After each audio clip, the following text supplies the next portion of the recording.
What's up, everybody? Welcome back to another one. Unfortunately, this isn't going to be jam-packed with hunting action like they normally are. I've been a little under the weather. My son's been under the weather, and this GoPro dies in about 25 seconds in the cold. But I do want to address some questions that I've gotten off of my channel in the last, I don't know, month or so since I put out my last video. So let's get into them. All right, question one. How do you get close to small game? This is the most important one, so I'm putting it up front. With any type of hunting, my philosophy is get close. I'm a better hunter than I am a shooter. Even with a rifle, I try and get inside of 100 yards on everything. And how do you get close? You have to understand what you're hunting. Have to kind of understand the predator-prey relationship a little bit. And it really helps if you know the patterns and the habitats of the animals that you're after. For example, like on this channel, you see me hunt grouse and snowshoe hares a lot. Grouse will flush, and you can tell by the noises they make whether they're going to go a long way or hop right up into the trees.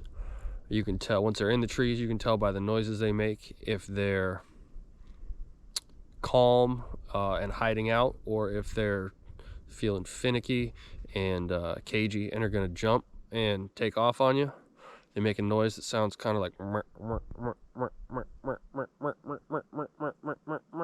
and as it reaches its crescendo, they take off.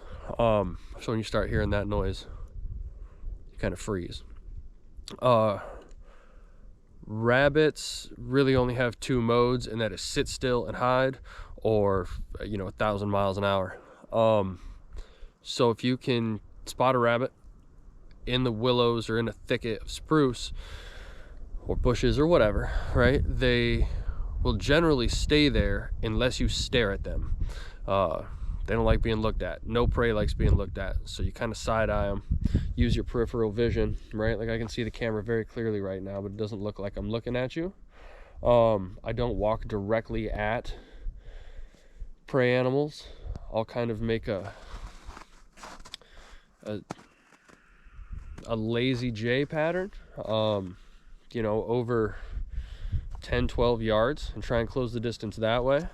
And then when I get to them, particularly with snowshoe hares, I'll have, I'll be looking at them through my peripheral like I'm looking at the camera right now, knowing that they're there, and I'll get ready. Like I'll have it at draw, and when I turn on them,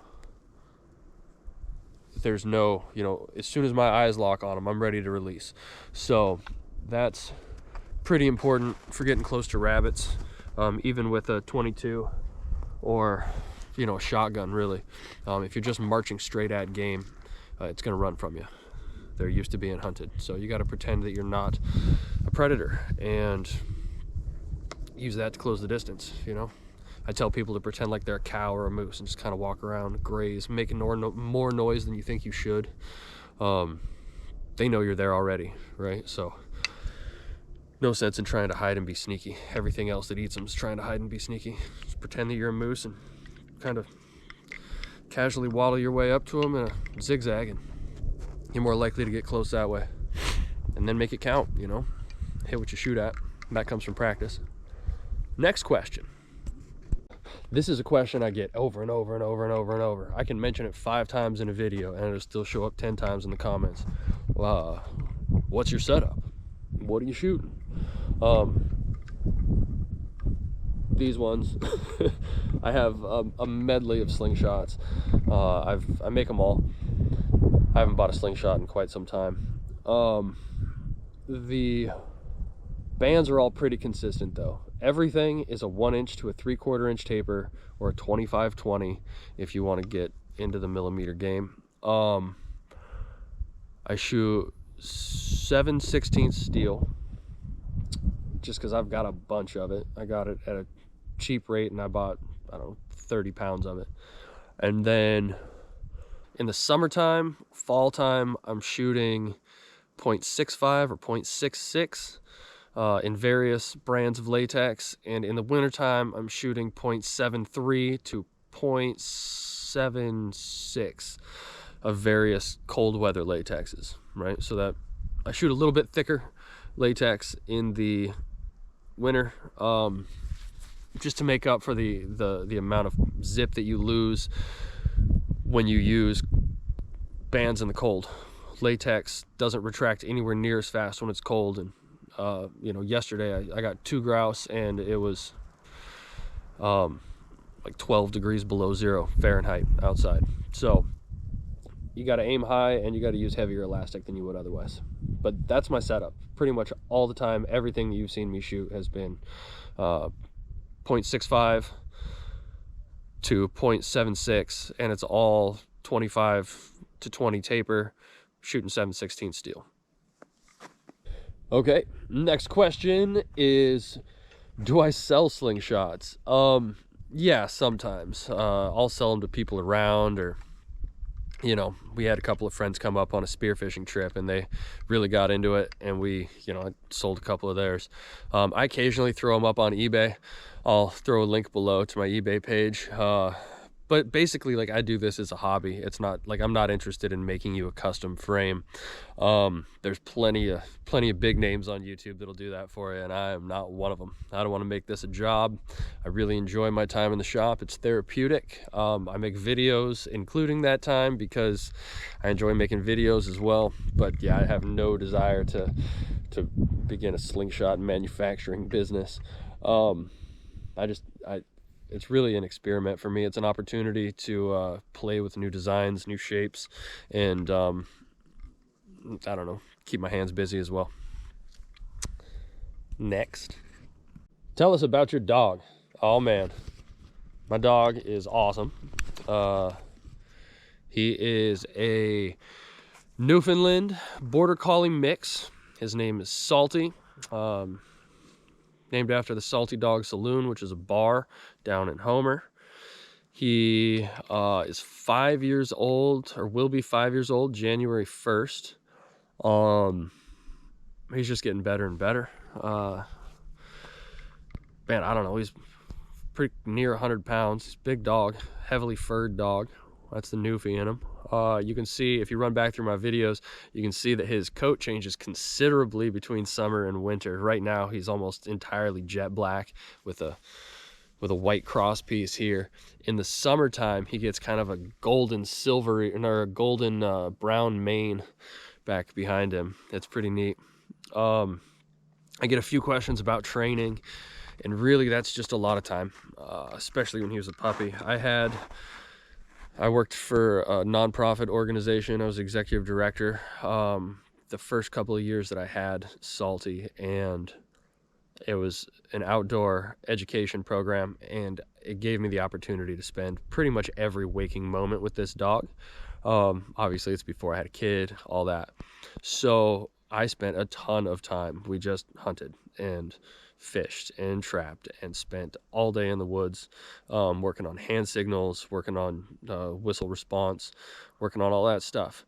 So I mean, any dog can be a great dog. It just takes time and patience and understanding on both of your parts. So, you know, if you've got a great dog, keep it a great dog.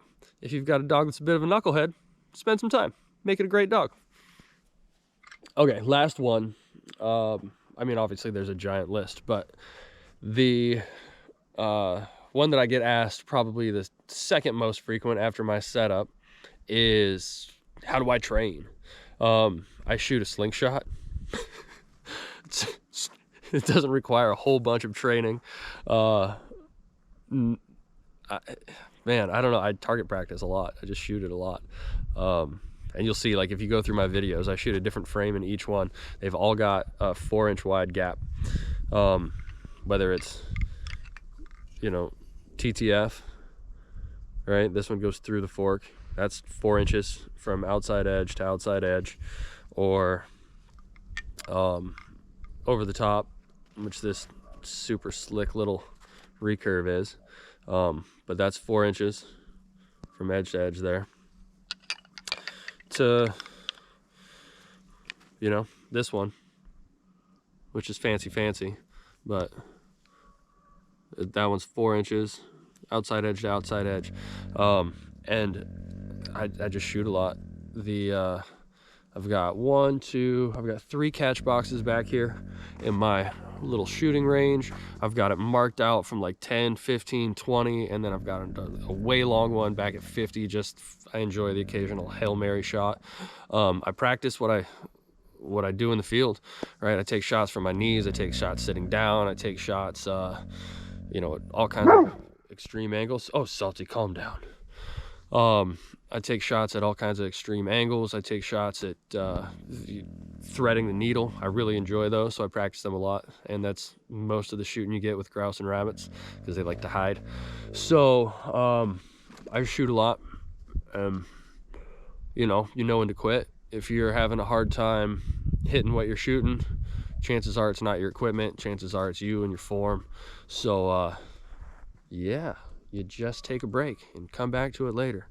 I did have somebody the other day ask me online, how you aim. And there's like, I don't want to do a whole video on it because there's like a million tutorials, but, you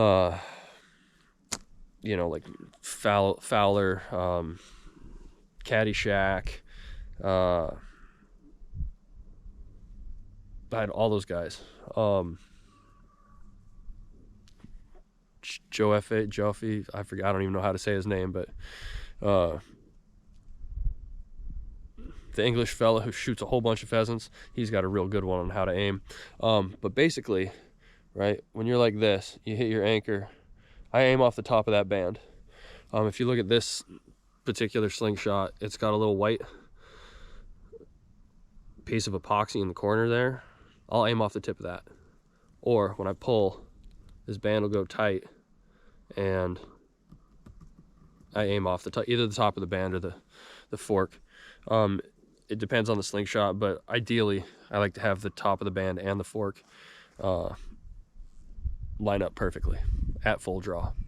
So you can see that, I don't know, there's about an 1/8 inch hangover, but as you pull that back, they line up. Aim off the top of that, that's the front sight. Your anchor point back here is your rear sight, if we're talking rifles, right? So if you move this up, your shot goes down. If you move it down, it's up. I like to have mine anchored right here, just like that, like with my knuckle on my canine tooth. And quick release, like none of that, just let go. And then that's where the 4-inch fork gap comes into play. That's my front sight, you know, so like my back sight is always here. If I'm gonna move, I move my hips to adjust for angle, and I can aim right off the tip here. If you get me, excuse me, if I mess up when I'm building one and, you know, they're a 1/4 inch short in here, I'm gonna shoot high over and over and over and over again because I've lowered my front sight. If I make one too wide, I'm gonna shoot low. For me, they gotta be 4 inches. And then it doesn't matter what the rest of the frame is. If the tips are 4 inches apart, outside edge to outside edge, I can look down the band or look off the tip of the fork and hit it. Yeah, assuming that I do everything right. All right, thanks for watching. I'll do my best to get back in the woods and get some more hunting footage. Have a good one.